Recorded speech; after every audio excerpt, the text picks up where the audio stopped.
Welcome back to the Engineer Angler. Still working on another design for that snake and a video of me catching a fish on it. But for this week, we're actually going to build another lure.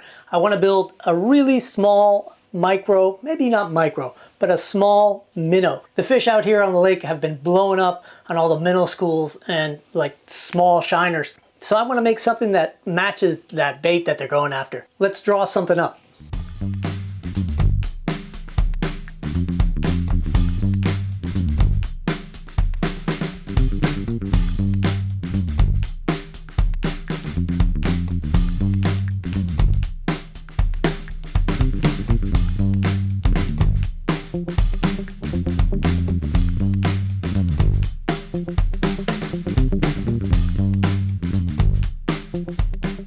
So a minnow has this general shape. Actually, this is a little fatter near the tail than an actual minnow is, and I'll probably narrow it down when I actually make it, but this is good enough for freehand. So I want to make a lure body that's about 2 inches, not including the added fin. That's probably going to add another 3/8 to a half an inch. But if you've been watching my lure builds, you know that typically I don't like to use fins. They tend to kind of throw a wrench into whatever kind of action you want to put in it. But in this case, I want to use this as a little bit of a experimental platform to create some fins out of some different kind of material. Something soft, flexible, that's easy to get a hold of and shape into fins. We'll get to that in a little bit. And I want the lure to be a slow sinking lure, almost suspending. But I don't want it just to be a pure twitch bait because these fins are definitely going to deaden that twitch. So I want to add something to give it a more realistic swimming action when I pull on it. So I'm going to put a wake bib on there. And that's a bib that's so close to being vertical or perpendicular to the center line that it actually doesn't cause much of a dive. Hopefully none at all. But it will give the lure a little tail waggle that'll make these fins wiggle around and look a little more realistic. So our tie-in eye is going to be right on the center line. Belly hook eye will be far enough back to not get hung up on this, but not so far back that it'll get hung up on the tail hook eye. And the tail hook eye will go right here in between the fins. And if you take a cross section of the body, it's going to look almost perfectly oval, just maybe a little more narrow at the very bottom than at the very top. And the maximum thickness is going to be right around 3/8 of an inch. And I'm considering using balsa wood for my material to make this, but I'm a little bit concerned about the strength and the ability of this really light and porous wood to hold on to the hardware, especially with such a small lure. So I've decided to use this stuff. This is 1/2 inch by 1 inch PVC board. It's light, which is important because I need something that's going to be buoyant so that I can manipulate the way it sinks and its stability. And at the same time, this stuff is easy to work and it'll be strong enough to hold the hardware in. And it's a little more dense than the balsa is. So that means I can put a little less weight in it. So that's a little less work and a little less chance of me ruining the minnow, drilling big holes in it to put lead in there. And we need one more dimension. The deepest part of the lure is going to be about 5/8 of an inch. And that deepest spot is going to occur about 1 inch back from the nose. And it'll coincide with the fattest part of the lure. So my plan is to draw that little fish directly onto this and make a copy of it with the copier in the house, and this way I can use that paper copy as a source for the stencils for the fins. And I want to cut that slot first because I want to use this little fence. So I want to go ahead and set the angle to about 82 degrees because like I said, I really don't want any dive on this. So that should be right at the same angle that I drew. Let's go ahead and cut that slot.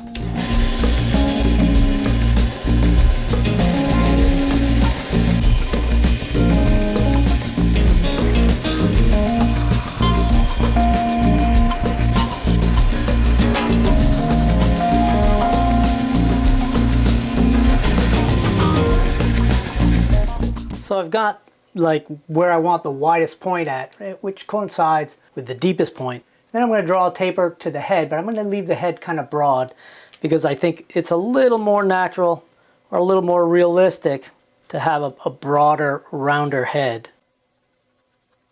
And now I just need to shape the lure down to those lines, and I could definitely do it with a knife because this stuff cuts real easy. But I'm going to go ahead and do what I always do and take it to the sander.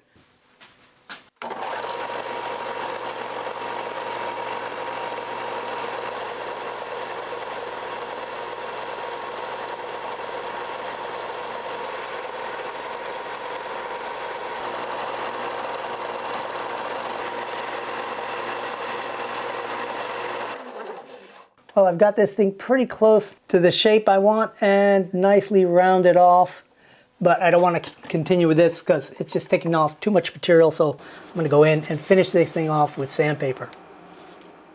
So I still have a bunch of work to do to get this thing nice and smooth and to get the shape just right. But one thing I did change kind of on the fly is I decided not to go with the open mouth because it's just going to be too close to the slot and I don't want that to be a really weak spot. I can also use the copy to make templates for the little bit of carving I'm going to do for the gill plate. And I'm using the little slot for the bib as an alignment mark. And I do that for both sides. It's pretty easy, and the results are pretty uniform. The carving is super simple, and carving this material is surprisingly satisfying. It's nice not to have a grain that's going to chip out or misbehave with the blade or pull you to one side. Obviously, it's not as pretty as wood, but it does the job.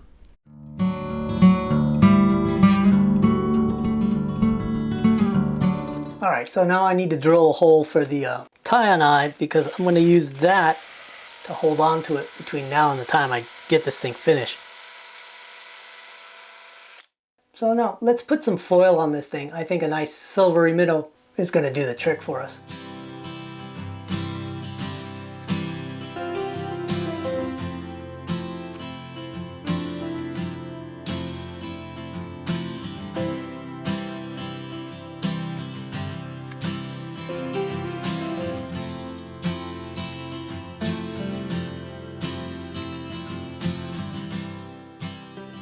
And as always, this stuff takes a little bit of patience.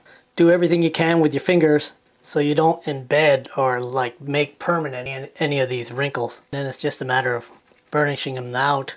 And I like using a piece of steel. This is a nice smooth piece of steel.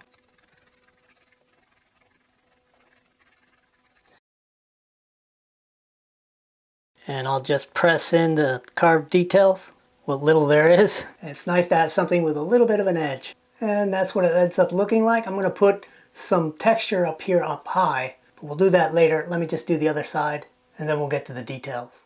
Alright, I'm just going to go straight across and so slowly lay in this texture.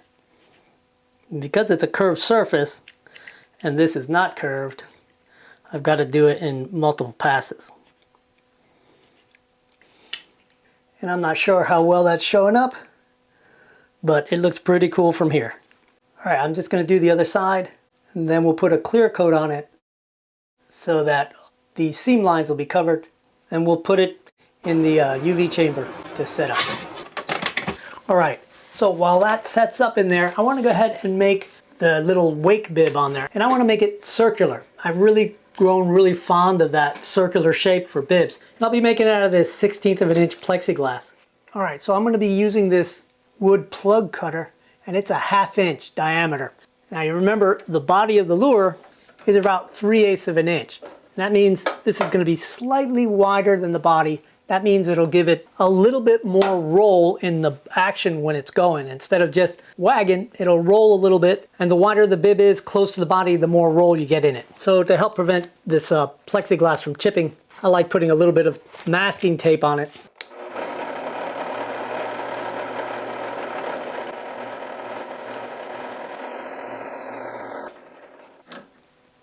Alright, now it's just a matter of cleaning it up a little bit, but before I do, I'm going to put a flat spot on it, just about the width of the base of the slot. Alright, that should do it. And I'll clean off these rough edges with just a razor knife, being careful not to scratch it up. But in the end, I'm going to sand this down and then polish it. Not because polishing is really necessary. Actually, all you really need to do is sand it a little bit, and when it's in the water, it'll look perfect. Because if you're a scuba diver, you know once you're in the water, any scratches you have on your gauges or on your mask just go away with the water. The water just fills in those scratches and makes it look perfect. And after all, it's what the fish see that matters, right? And then after you have it cleaned up pretty nicely, you can just smooth off the edge with 150 grit, then 220 grit, then 380 grit or 400 grit, and then finally 1000 grit if you're going to polish it. And once you got it sanded down, it's time to polish it. And you can do that with a Dremel tool real easy, but I've got this thing. So we'll make quick work of it. And we end up with a nice shiny edge. And honestly, I'm only doing this for the thumbnail. So now I want to consider what I'm going to make these little fins out of. Now I want something that's super, super limber, something that'll move around real easily. And I was thinking about cloth, and so I have this sailcloth, and this is really light sailcloth, but it feels like it's a little stiff. And I thought about this semi-clear packaging. It's kind of a rubbery plastic. This seemed like a really good idea, but if you cut a small piece of it, it's still kind of rigid, and I don't think it'll move around very much. So I think I'm going to go with soft plastic. And I've already got a color that I want to use, and my idea is to heat this up good and hot so it'll pour real easily, and then pour it on a piece of tempered glass. That'll allow it to flatten out really thin. I'll let it cool, and then, fingers crossed, I'll be able to cut out that shape.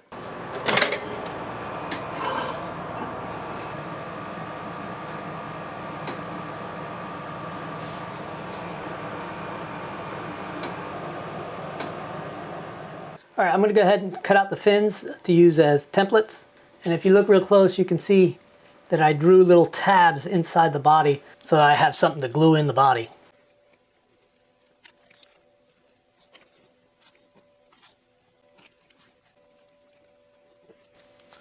All right, there's one. 2 more to go.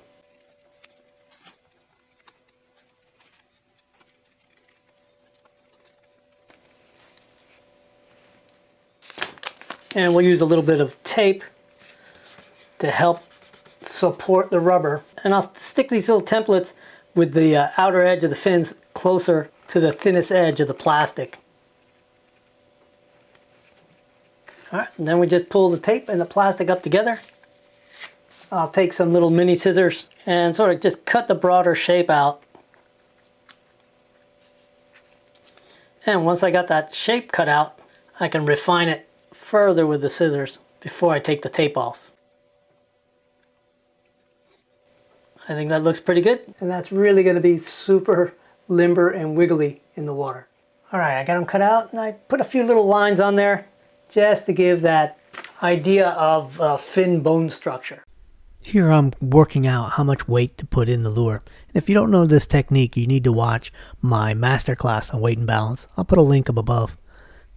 And I have to weigh all the hardware that's going to be included in it, and then do a little bit of math to work out how big of a split shot I embed in it. All right, I've got the weight I want in there, I've got it sealed, and before I sand it flush, I want to go ahead and finish drilling the holes for the hook eyes. This is the rear hook eye, and I'm drilling it on a really steep angle so I can get as much embedment in there as possible.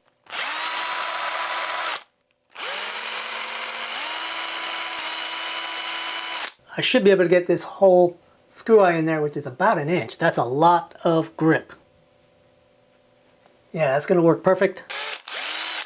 And I think that one's going to work really well too. All right, now it's time to cut in the slots for the fins.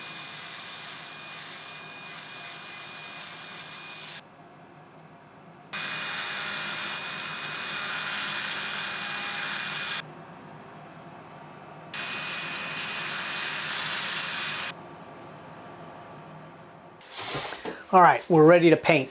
I'm gonna do a very simple paint job. I'm gonna go ahead and use this kind of minnow color scheme, a little more silver than brown. It's gonna have that stripe down there across the middle of the body and a little bit of the brown that you see across the top there, but mostly it's gonna be silver. I'm gonna have some gray scales, and maybe I'll come up with some other details, but we'll see.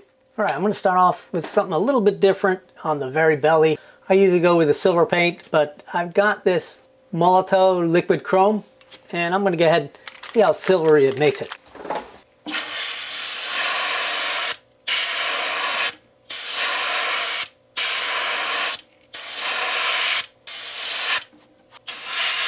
All right, that looks pretty amazing. I know it's going to settle down a little bit. It won't be quite as reflective once I get to clear coat it later. And for the stripe, I'm going to go ahead and use this transparent gray. And I like kind of outlining lines with something that isn't exactly a hard line. This is a little piece of foam, and so the very edge of it is sort of jaggedy and doesn't leave a really sharp line.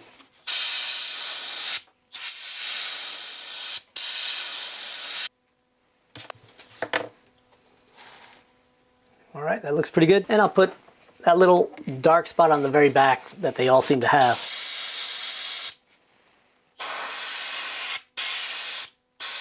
All right, that looks pretty good. All right, now using the same paint, since it's a transparent paint, I'm going to go ahead and just paint a scale pattern starting at the very top and having it dark on top and then just very, very light on the sides.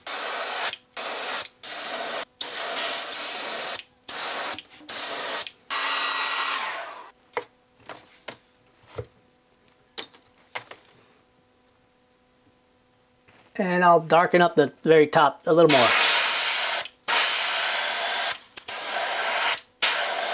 Now I'm going to go with this Ghost Tint Brown. This is also a transparent paint. It's kind of a copper color. And I'm going to give it a light misting across that very top shoulder. And I might give it a little bit of a circle around here where the eye's going to be.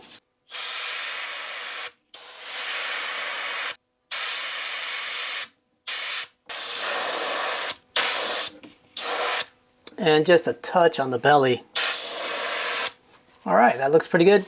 And now for the eye, I'll put that right there in the center of the little halo I made with the brown paint. All right, that looks pretty good. And then a slight touch of red down here at the chin. All right, I've got the fins ready to go.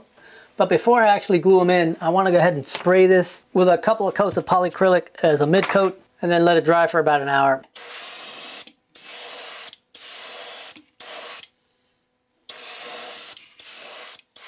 And Tropical Storm Debbie is making herself known long before she gets here.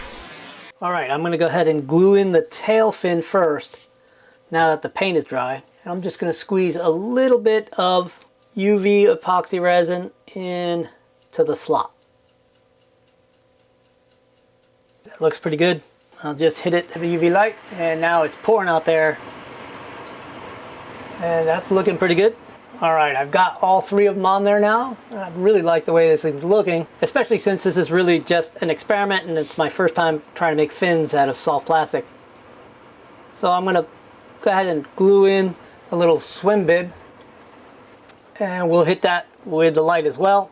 And the nice thing about the plexiglass is it carries this UV light all the way to the inside of that slot and it'll set all that glue on the inside as well. All right, so after this thing is set, I'm going to go ahead and put a clear coat on it, stick it in the chamber, and give it a good 45 minutes to set. And then maybe tomorrow we can take this thing out in the water.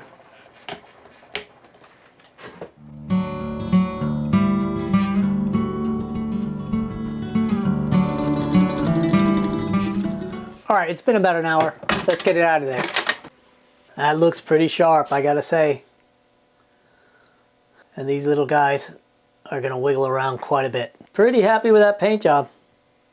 Clear coat's pretty nice too. So let me go ahead and put the hooks on and we'll put it in the water and see if it sinks. Now remember, I want it to sink slowly, ideally close to suspending.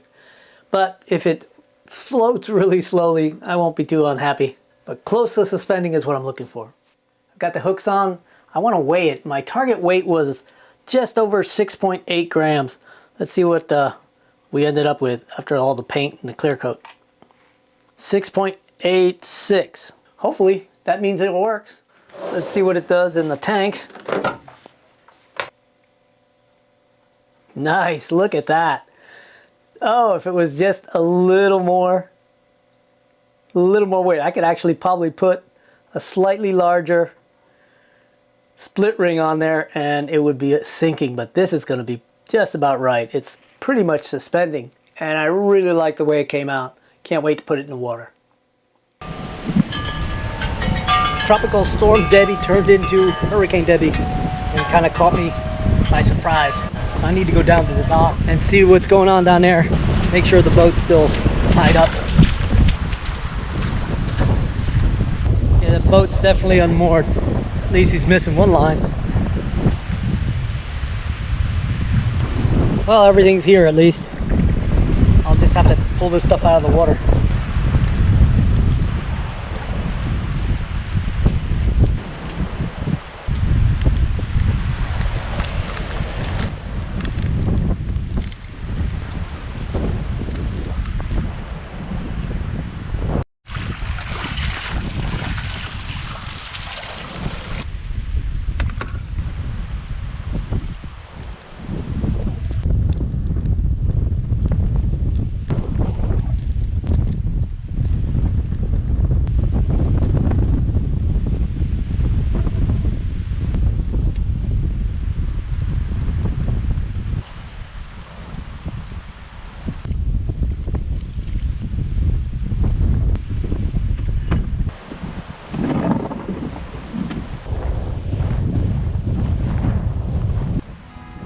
I'll have to put together a short video of some in-water testing of the lure.